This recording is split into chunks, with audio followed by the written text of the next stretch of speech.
Pues bien, el caso Glass tiene una particularidad y es que se produjo primero una acción de la justicia y luego un intento de la acción de la tarea política, digamos. ¿Cómo entender esto, Daniel?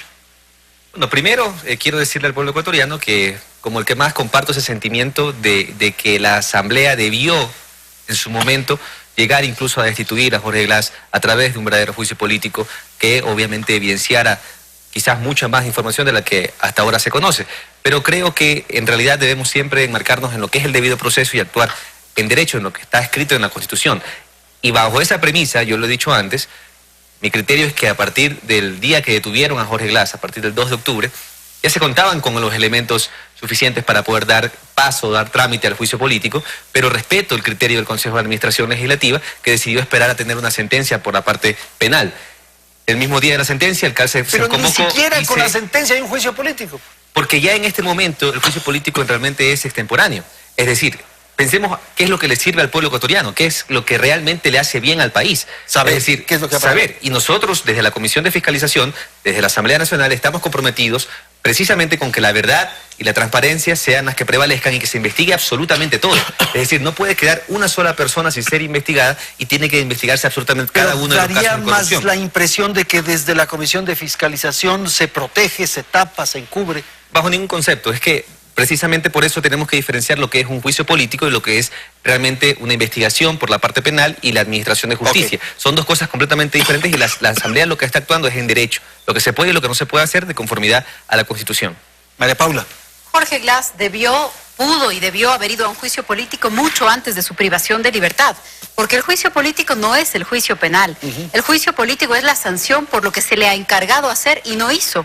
Y, por ejemplo, cuando se les encuentra a los gerentes de Petroecuador con unos billetes que se les salen del techo, de los cajones, del piso de la casa, y son los sectores que controlaba Glass, ya podía haber sido llamado a la Asamblea. A mí me parece que es una tomadura de pelo, una vergüenza que la presidenta de la Comisión de Fiscalización diga jamás seremos cómplices y encubridores. Hace 4 meses esa comisión le recibió con alfombra roja a Glass y le aplaudió en uno de los salones de la Asamblea Nacional, cuando ya teníamos las grabaciones y las delaciones, las confesiones del encargado de Odebrecht. Entonces, la Asamblea Nacional debió haber hecho todo lo que estaba a su alcance para llevar a Glass a juicio político. Hoy y ha día, hecho todo María lo que Paula, podía para evitar. Se pudo haber desbrozado, digamos, el sendero, el camino para el juicio político, pero finalmente no ocurrió. ¿Es que hay miedo, hay temor? ¿Puede hablar demasiado? ¿No es conveniente que hable? ¿Cuál es su apreciación? Mire, yo creería que se trata solamente del caso de Jorge Glass, y es que en los otros casos la comisión, la asamblea funcionaran de manera distinta, pero me parece que no se trata solamente del caso de Glass o del caso de Odebrecht. Es lo mismo que la asamblea ha hecho con la comisión Ampetra, que todavía no tiene informe final, hace 3 meses debía tenerlo. ¿Qué pasa con la asamblea, por ejemplo, que no termina de reformar el Código Penal para eliminar el informe previo de Contraloría para que los funcionarios públicos puedan ser investigados por peculado? Son una serie de mecanismos de protección y de impunidad. Unos tienen que ver con lo legislativo, otros tienen que ver con la fiscalización, otros tienen que ver con informes de comisiones especiales, y la Asamblea no está funcionando en ninguna de esas dimensiones. Esa es la sensación, Alexandra, que no se zafa todavía Moreno de Correa, de esos correitas que hay alrededor de él. Andrés, creo que el escenario, sin duda, el escenario político de estos últimos meses para todos ha sido complejo, más para quienes hacemos parte de Alianza País, al ver un movimiento que efectivamente visibilizó sus diferencias. No quiero decir con esto que antes no lo hizo, lo hemos hecho en un sinnúmero de veces, hemos visibilizado y discutido además a la interna nuestras diferencias, y hoy se exteriorizaron muchísimo más. Creo que en ese escenario es importante, y lo ha dicho el presidente, porque Carlos decía hace un momento algo alrededor de que este no es un tema de temperamento. Sin duda, no es un tema de temperamentos, es un tema de convicciones. Y el presidente ha expresado, es un tema de convicciones, así lo veo yo. Creo que el presidente ha expresado claramente que cree en la democracia, que cree en la institucionalidad, que crea además en la independencia de funciones, que cree en la pluralidad. De lo contrario, hay temas que en estos 6 meses no se habrían dado. y creo que eso también es evidente y es bueno decirlo.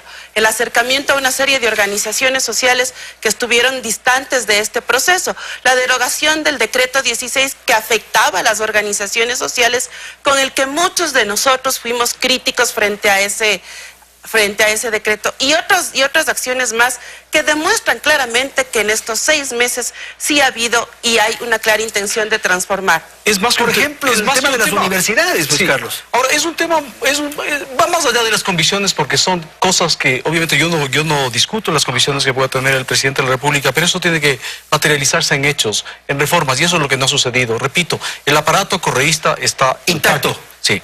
Ahora, yendo al tema del juicio político, quisiera hacer algunas precisiones. Aquí discrepo con María Paula, el juicio político no es una sanción, como dijo María Paula. El juicio político es un proceso de control político, esa es la institución. Pero si termina en la destitución, puede terminar en un enjuiciamiento. Hay censura, y yo creo que ese es el equívoco que está llevando a argumentar que ya no es, que es extemporáneo, como decía Daniel, no es vicepresidente, ¿no? Porque ya no es vicepresidente. ¿Por qué? Porque es un instrumento de control político, no es un juicio penal, no es un juicio de normas jurídicas, es una institución de control político que todas las democracias tienen. Y es obviamente un proceso de control político precisamente por la prerrogativa que tiene la Asamblea de pedir cuentas al Ejecutivo.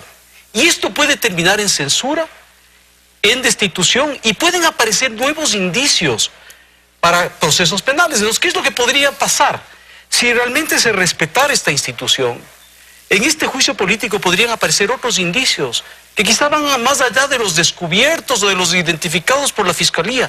Porque mire, si vamos con el argumento, ¿no es cierto?, de la comisión, y pues el argumento de Daniel y de Alexandra, sería muy sencillo para un presidente, un vicepresidente que ha cometido una felonía, que ha cometido un abuso, antes de que le llamen al juicio político, renunciar y me libero y me voy tranquilo a mi casa. Claro. Entonces, obviamente aquí se entiende, con este ejemplo, se entiende claramente que de esta manera se está desnaturalizando la función de control político que es el juicio político. Okay. Gracias. Y ahí en ese sentido, María Paula, tú quizás puedas aportar un poco más porque fuiste constituyente y Alexandra también, porque hemos revisado las actas y en realidad en la constituyente no se debatió ampliamente sobre esto. Es decir, diferenciaron ustedes el proceso, se dejó así. Es verdad. Y yo quiero entender que no lo hicieron a propósito, porque se dejó así el 129 diferente al 131. El 129 no nos permite a nosotros pues enjuiciar a un presidente o vicepresidente después de se lo libera que haya al presidente renunciado. Y al vicepresidente. Y eso lo tienen que responder los constituyentes porque fueron quienes hicieron esa Carta Magna.